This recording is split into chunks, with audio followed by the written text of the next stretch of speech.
नमस्कार दोस्तों, मेरा नाम है प्रदीप चौहान। बात समझनी है तो पूरी सुननी होगी। सर, मैं आपके माध्यम से एक सलाह दे देती हूँ।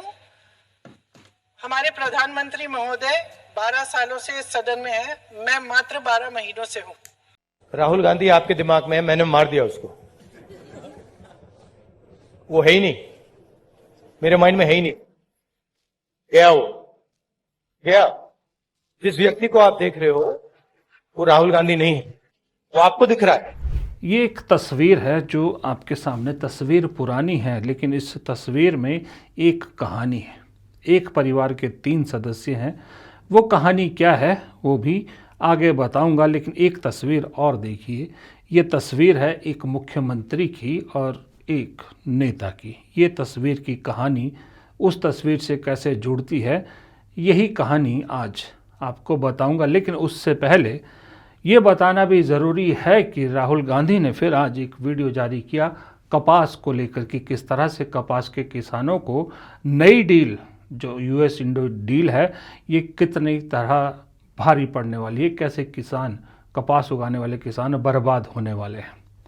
और वही जानी पहचानी बात जो पिछले 2-3 दिन से हो रही है कि राहुल गांधी का वो वीडियो डालना था कि पीयूष गोयल, गिरिराज सिंह जैसे नेता तुरंत उसको खारिज करने के लिए आ गए।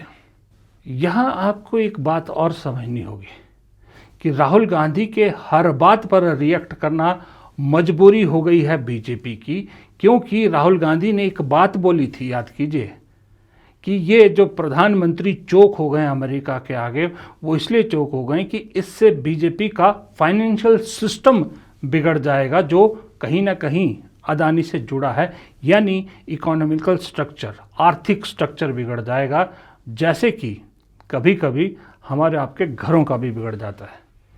हाँ तो दोस्तों, बात अगर आर्थिक स्थिति की है तो आप सोचते होंगे कि अमीर लोग अपनी जॉब से ही करोड़ों कमा लेते होंगे। सच ये है कि सिर्फ नौकरी से कोई अमीर नहीं बन सकता। उन्होंने अपनी इनकम को स्टॉक मार्केट पे सही टाइम पे इन्वेस्ट किया है और उससे पैसा बनाया है।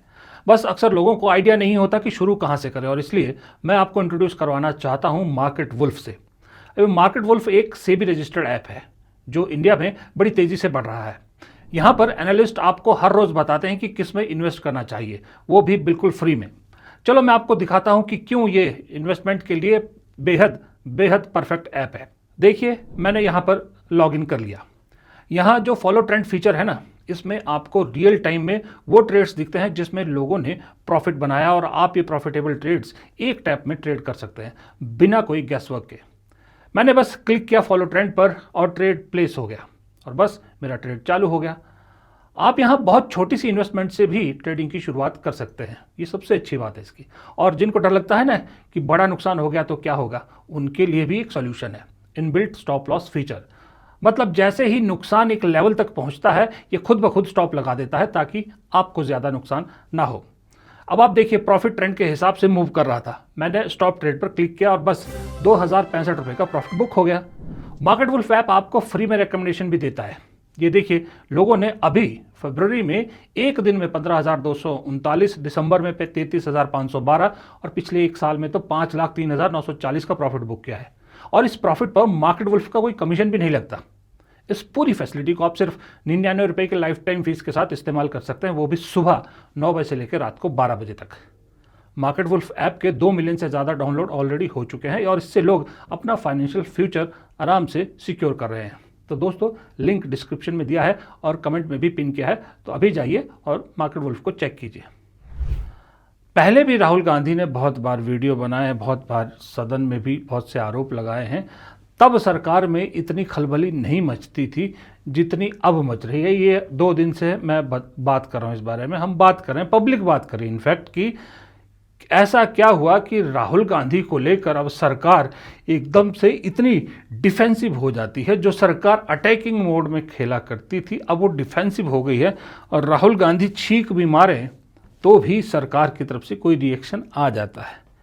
और ये बात कांग्रेस, राहुल गांधी भी बहुत अच्छी तरह से जान चुके हैं, इनफैक्ट पूरा विपक्ष जान चुका है कि इस वक्त इस देश की राजनीति अगर कोई चला रहा है तो वो राहुल गांधी है।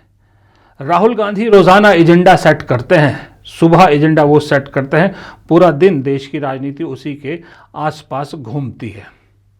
कुछ लोग कहेंगे कि राहुल गांधी का एजेंडा जो है वो इंग्लिश में होता है ज़्यादातर सदन के अंदर, तो इसलिए समझ में नहीं आता।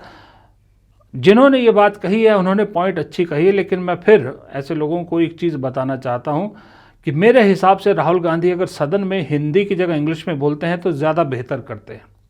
हिंदी उनकी नेचुरल भाषा नहीं है।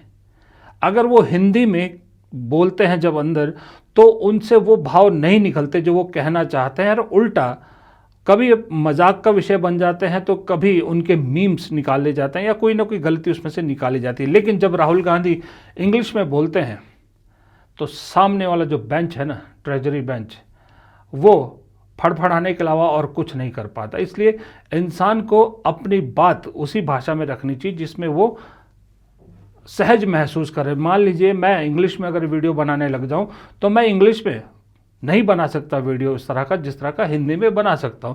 तो इसलिए राहुल गांधी ने इंग्लिश भाषा का सदन के अंदर इस्तेमाल करना शुरू किया है, तो इसमें कोई बुराई मुझे नज़र नहीं आती। लेकिन एक सवाल सबके दिमाग में है, यहाँ तक कि बीजेपी के लोगों के दिमाग में भी है, कि ये जो नए राहुल गांधी दिख रहे हैं आजकल, जो कह रहे हैं कि मुझ पर एफआईआर कर दो, जो मर्जी कर दो, मेरी सदस्यता छीन लो, मैं अपनी बात पर कायम रहूँगा, और हर चीज़ को ऑथेंटिकेट करने के लिए तुरंत तैयार हो जाते हैं, ये नए राहुल गांधी और उन नए राहुल गांधी के पीछे एकजुट दिखता विपक्ष, इसका कारण क्या है? ये राहुल गांधी एकदम से इतने कैसे बदल गए हैं? कांग्रेस में कोई बहुत बड़ा बदलाव तो हुआ नहीं है। दरअसल जब ध्यान से मैंने 2-3 दिन से इस चीज़ को देखा, पूरी पार्लियामेंट प्रोसीडिंग को इस बार की, तब एक चीज़ मुझे समझ में आई है कि क्या ताकत राहुल गांधी को इतना मजबूत बना रही है। दरअसल तस्वीरें बहुत बार शब्दों से ज़्यादा बोलती है। अगर आप तस्वीरें इस पूरे सेशन की देखो तो आपको एक चीज़ समझ में आती है कि जब जब राहुल गांधी सरकार पर हमलावर होते हैं, जब जब राहुल गांधी कोई दमदार बात रखते हैं, तब तब उनके पीछे कहीं दूर परछाई में या कभी आसपास एक ताकत दिखती है, और वो ताकत है प्रियंका गांधी वाड्रा। जी हाँ, प्रियंका गांधी वाड्रा जो नवंबर 2024 में सांसद बनकर सदन में पहुंची, उसके बाद के राहुल गांधी को ले लीजिए आप, उससे पहले के राहुल गांधी को ले लीजिए, आपको फ़र्क साफ पता लग जाएगा।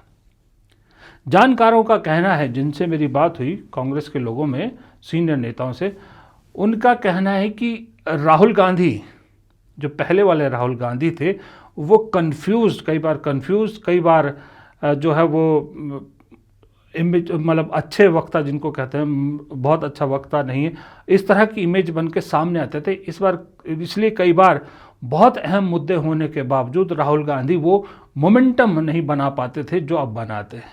लेकिन अब के जो राहुल गांधी है उसमें कोई कमी नज़र नहीं आ रही, क्योंकि राहुल गांधी मुद्दे तो पहले भी उठाते थे, ये इसी तरह के मुद्दे आज भी उठा रहे हैं, लेकिन राहुल गांधी के अंदर कॉन्फिडेंस अलग तरह का दिखता है, और उनके पीछे जो विपक्ष लामबंद है उसका कॉन्फिडेंस भी अलग ही दिखता है।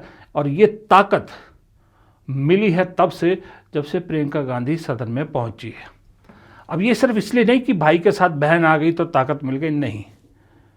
दरअसल जानकार ये भी कहते हैं, कांग्रेस के ही लोग, कि प्रियंका गांधी रणनीति जो करती है ना, और जो पॉलिटिकल समझ है उनकी, वो राहुल गांधी से कहीं ज़्यादा है, और इसीलिए इस वक्त राहुल गांधी ताकतवर नज़र आ रहे हैं। क्योंकि दूसरी तरफ अगर आप सामने देखो तो प्रधानमंत्री मोदी की भी कोई राजनीतिक रणनीति समझ बहुत मजबूत नहीं है। उनकी जो ताकत है वो अमित शाह है। अमित शाह रणनीतिकार हैं, तो मोदी इतने मजबूत हुए हैं, यानी मोदी चेहरा है, अच्छे वक्ता है। उसी तरह से राहुल गांधी वहाँ चेहरा है। जब इंग्लिश में बोलते हैं बहुत शानदार बोलते हैं, हिंदी में भी काम करने की ज़रूरत है उनको। तो अमित शाह को मोदी की कामयाबी की वजह से चाणक्य का जो एक तमगा दिया गया, लेकिन अभी अगर आप ध्यान से देखो तो अमित शाह से बड़ी चाणक्य कांग्रेस के पास है प्रियंका गांधी के रूप में। बताऊंगा क्यों कह रहा हूं कि मैं ये चाणक्य कह रहा हूं, अभी के सेशन का ही मैं जिक्र करके बताऊंगा। अभी जितनी चीज़ें आपको इस सेशन में दिखी हैं, राहुल गांधी ने जो भी किया है या कांग्रेस की तरफ से जो भी किया जा रहा है, उसके पीछे पूरी की पूरी प्रियंका गांधी की स्ट्रेटेजी है। विपक्ष जो एक लामबंद दिख रहा है, विपक्ष जो कर रहा है, उसके पीछे भी प्रियंका गांधी की काफ़ी हद तक स्ट्रेटेजी है। प्रियंका गांधी ने राहुल गांधी को पूरी तरह से बदल दिया है और उसकी वजह है कि प्रियंका गांधी में कुछ ऐसी क्वालिटीज़ हैं जो कांग्रेस के किसी और नेता में नज़र नहीं आती। हो सकता है कांग्रेस के बहुत से नेताओं में हो, लेकिन वो मालूम नहीं सत्ता से डरते थे या क्या थे, खुल के सामने नहीं आते थे, लेकिन प्रियंका गांधी को ऐसा कोई डर नहीं है। अब प्रियंका की कुछ खासियतें आपको पहले बताना चाहूँगा और फिर बताता हूँ कि इन खासियतों का इस्तेमाल कैसे प्रियंका गांधी ने किया और क्या है उन फोटो का कनेक्शन। देखिए, प्रियंका गांधी की सबसे बड़ी ताकत क्या है? रणनीतिकार। वो बहुत अच्छी रणनीतिकार है। रणनीतिकार ऐसे अच्छी प्रियंका गांधी है कि जब से प्रियंका गांधी राजनीति में आई हैं, तब से लेके अब तक उनकी जो रणनीति रही है, गांधी परिवार में सबसे सटीक तरीके से काम किया। प्रियंका गांधी की सबसे बड़ी ताकत है कि वो अच्छी रणनीतिकार है। प्रियंका गांधी के अच्छे रणनीतिकार का सबूत लोग कहते हैं उसी वक्त से मिलना शुरू हो गया था जब वो पहली बार अपने पिता के साथ अमेठी गई थी। उसके बाद उन्होंने दूसरा सबूत और पुख्ता सबूत तब दिया जब उन्होंने अपनी मां की रायबरेली सीट की मैनेजमेंट शुरू करी। फिर उसके बाद भाई की अमेठी सीट की भी उन्होंने जिम्मेदारी संभाली। आलम यह है कि प्रियंका गांधी ने उन दोनों कॉन्स्टिट्यूंसी में जो रणनीति अपनाई, उसकी वजह से 2007 में जब यूपी के विधानसभा चुनाव हुए तो इन 2 लोकसभा क्षेत्र में आने वाली 10 विधानसभा सीटों में से 7 कांग्रेस ने जीती थी, जबकि पूरे राज्य में टोटल 22 सीटें कांग्रेस को मिली थी। और इन्हीं 10 में से उससे पिछले चुनाव में कांग्रेस के पास सिर्फ 2 सीटें थी। तब वहां से पहला जो सिग्नल प्रियंका गांधी ने अच्छे रणनीतिकार होने का दिया था। उसके बाद भाई को लगातार जिताती रही। कहा जाता है कि 2019 में राहुल गांधी को हराने के लिए जो अमेठी में पूरा तामझाम बुना गया, उसकी जो पहली झलक है या पहली भनक है, वो भी प्रियंका गांधी को लग गई थी। इसलिए प्रियंका गांधी ने तुरंत अपने भाई को आगाह कर दिया था और उसी वजह से फिर दक्षिण भारत में यानी वायनाड दूसरी सीट उनके लिए चुनी गई। लेकिन उन्हीं प्रियंका गांधी ने तब कहते हैं कि भाई से प्रॉमिस कर दिया था कि ये जो सीट है ये मैं वापस ला के रहूँगी। किशोरी लाल शर्मा जब 2024 में चुनाव लड़ते हैं स्मृति ईरानी के खिलाफ, प्रियंका गांधी वहाँ खूंटा गाड़ के बैठ जाती है। और क्या हुआ प्रियंका गांधी के वहाँ खूंटा गाड़ने की वजह से? स्मृति ईरानी कहाँ है आज, ये बताने की शायद मुझे ज़रूरत नहीं है। ये रणनीतिकार प्रियंका गांधी। फिर अपनी अच्छे रणनीतिकार का उन्होंने हिमाचल, तेलंगाना, कर्नाटका, इन सब राज्यों में एग्जाम्पल दिया। जहाँ जहाँ उन्हें जिम्मेदारी मिली वहाँ उन्होंने जीत दर्ज की। सबक कहाँ से सीखा? सबक सीखा उत्तर प्रदेश में, जब वो 2019 में एआईसी जनरल सेक्रेटरी पहली बार बनी और उत्तर प्रदेश की को इंचार्ज बनी। वहाँ जो नारा दिया था एक तरह से, लड़की हूँ लड़ सकती हूँ, वो कामयाब नहीं हुआ। वहाँ से प्रियंका गांधी ने सीखा। और अच्छा रणनीतिकार वही होता है जो अपनी हार से सीखता है। उधर अमित शाह भी क्यों अच्छे रणनीतिकार के रूप में जाने जाते हैं? इसलिए कि 2002 के बाद से, जब से मोदी ने गुजरात संभाला था, तब से अमित शाह उनके खासम खास रहे और हर चुनाव में उन्होंने नई स्ट्रेटेजी से मोदी को जीत दिलवाई। विपक्ष एक तरह से विपक्षलेस आज तक मोदी रहे हैं। लेकिन फ़र्क यह है कि प्रियंका गांधी की रणनीति राजनीति से जुड़ी होती है, अमित शाह की रणनीति ज़्यादातर हिंदू मुसलमान के इर्द गिर्द बुनी जाती है। फ़र्क ये है। दूसरी ताकत जो प्रियंका गांधी की है वो ताकत है कि बीजेपी की जो कमज़ोर नस है उसकी पहचान अब प्रियंका गांधी को बहुत अच्छी तरह से हो गई।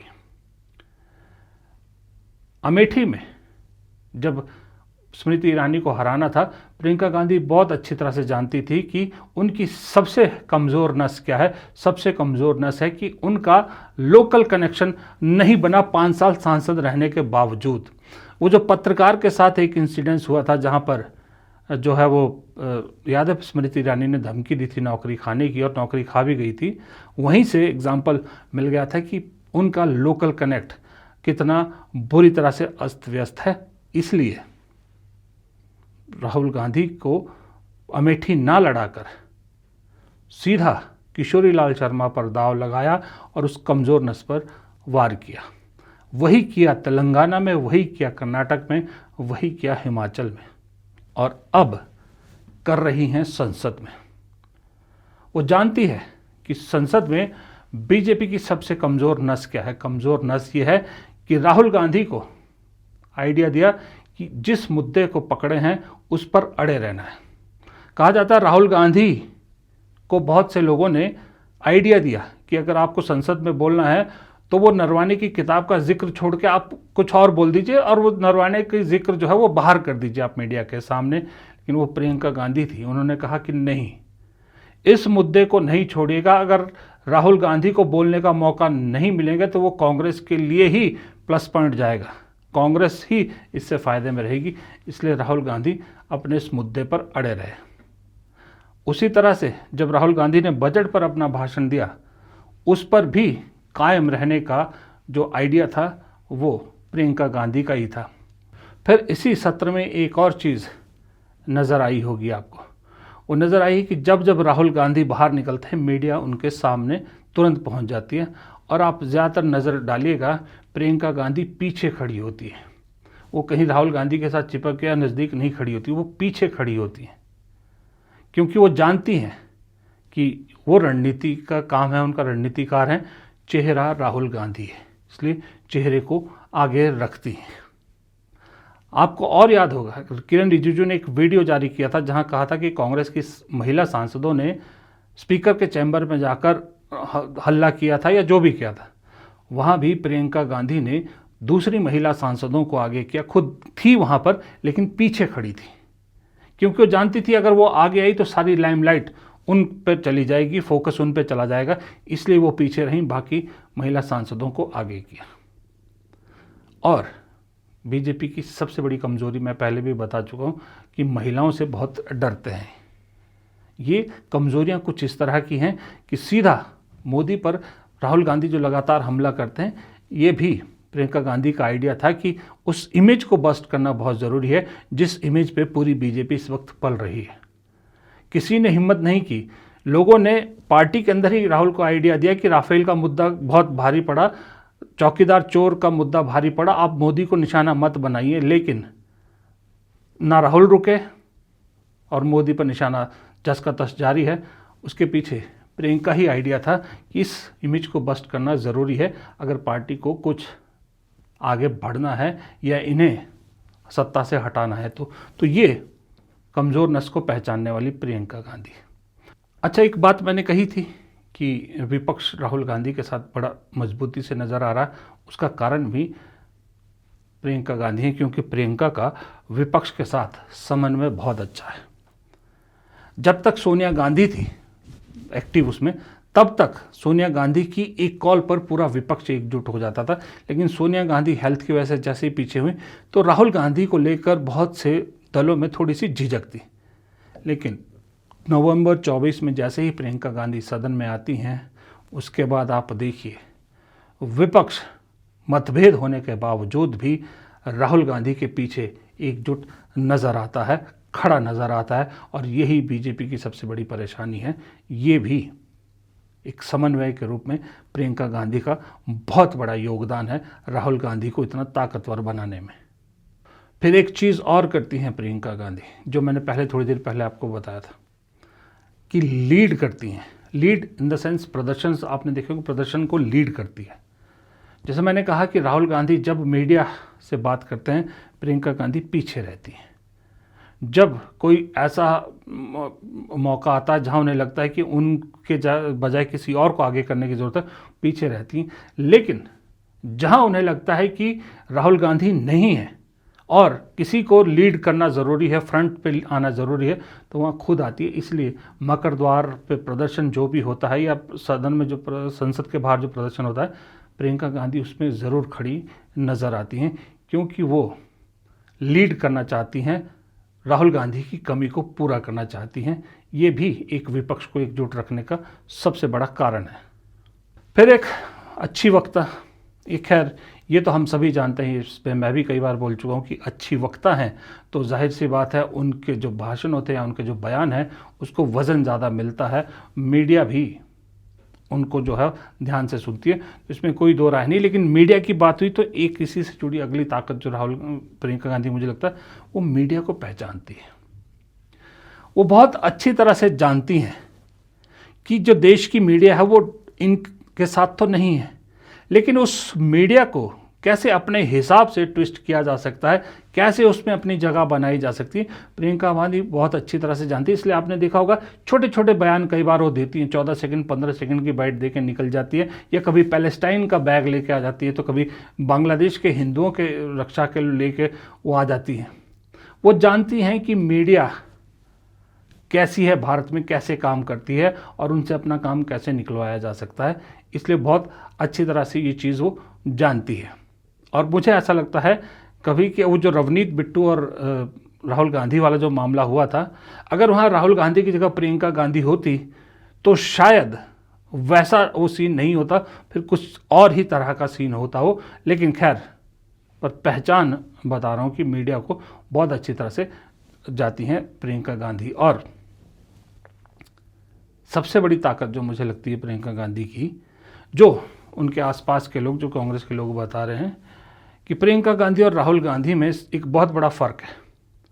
फ़र्क ये है कि राहुल गांधी की कोर टीम है और वो कोर टीम से राय लेते हैं हर चीज़ पे, फिर उस राय के हिसाब से काम करते हैं। लेकिन प्रियंका गांधी इनसे अलग है। प्रियंका गांधी की भी टीम है, लेकिन प्रियंका गांधी सुनती सबकी है, करती अपने मन की है। वो राय सबसे लेंगी, लेकिन करती वही हैं जो उन्हें ठीक लगता है, और बहुत बार वो अपने दिल की बात सुनती हैं। ये एक सबसे बड़ी ताकत उनकी नज़र आती है। तो ये एक तरह का आप यूँ कह सकते हो कि जो अमित शाह अपने आप को चाणक्य कहते हैं, या कहा जाता है उन्हें चाणक्य है, क्योंकि वो सत्ता में बैठे हैं भाई, तो अभी भी उन्हें ही बड़ा चाणक्य मीडिया कहेगी। लेकिन कांग्रेस को अब अमित शाह से बड़ी चाणक्य प्रियंका गांधी के रूप में मिल गई है, और ख़ास करके जब इस सदन के अंदर आ चुकी हैं, संसद के अंदर आ गई, और संसद कैसे काम करता है, कहाँ क्या पॉलिटिक्स यहाँ अंदर चलती है, ये प्रियंका गांधी बखूबी जान गई है। इसीलिए वो मैंने शुरू में जो आपको दो तस्वीरें दिखाई थी, एक तस्वीर जिसमें प्रियंका गांधी, राहुल गांधी और सोनिया गांधी बैठे, उस तस्वीर को ध्यान से देखिए फिर से। राहुल गांधी और सोनिया गांधी दोनों ही प्रियंका गांधी को बड़े ध्यान से देख रहे हैं, जबकि प्रियंका गांधी का निशाना या नज़र कहीं और है।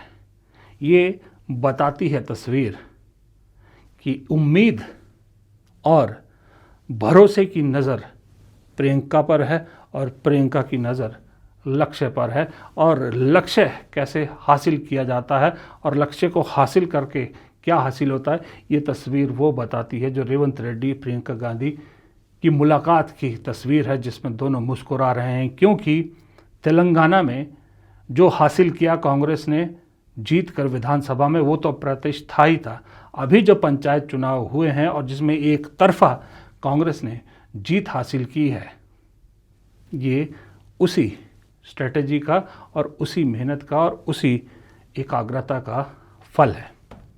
इसलिए मैं मानता हूँ कि चेहरा राहुल गांधी है, लेकिन राहुल गांधी की फ़िलहाल सबसे बड़ी ताकत अगर कोई है तो सबसे बड़ी ताकत प्रियंका गांधी है। और कांग्रेस को शुक्र मनाना चाहिए कि एक बहुत बड़ी चाणक्य कह लिए या रणनीतिकार कह लीजिए, वो उसको मिल गई है, क्योंकि यूं ही लोग इंदिरा गांधी की छवि प्रियंका गांधी में नहीं देखती हैं। इंदिरा गांधी जब सत्ता में थी या जब राजनीति करती थी तो उनकी स्ट्रेटजी के सामने बड़े बड़े फेल हुए थे। वही कुछ निशानियां, वही कुछ गुण प्रियंका गांधी में भी नज़र आते हैं। चेहरा राहुल का, दिमाग प्रियंका का और ताकत कांग्रेस की। जाते जाते फिर आपको याद दिला दूं कि मार्केट वुल्फ ऐप के अब तक 2 मिलियन से ज़्यादा डाउनलोड ऑलरेडी हो चुके हैं। लिंक मेन कमेंट में पिन किया हुआ है, बस क्लिक करके डाउनलोड करिए और अपना सफ़र शुरू कीजिए। और इस वीडियो को ख़त्म करने की मुझे इजाज़त दीजिए। अगर वीडियो पसंद आया हो तो लाइक करना मत भूलिएगा, आपके लाइक से हमें बहुत मदद मिलती है और दोस्तों के साथ शेयर करेंगे तो बहुत मेहरबानी होगी। कमेंट बॉक्स में आपकी जो राय होती है वो बहुत उत्साहवर्धक होती है, उसे जारी रखिएगा। और अगर आपने अब तक चैनल को सब्सक्राइब नहीं किया, प्लीज़ चैनल को सब्सक्राइब ज़रूर कीजिएगा, इतनी सी मदद हमारी कर दीजिएगा। और अगर आप बड़े दिल वाले हैं, हमारी आर्थिक मदद भी करना चाहते हैं, तो सुपर थैंक्स और जॉइन बटन के ज़रिए हमारी आर्थिक मदद भी कर सकते हैं। फ़िलहाल अपने इस दोस्त को दीजिए इजाज़त। नमस्कार।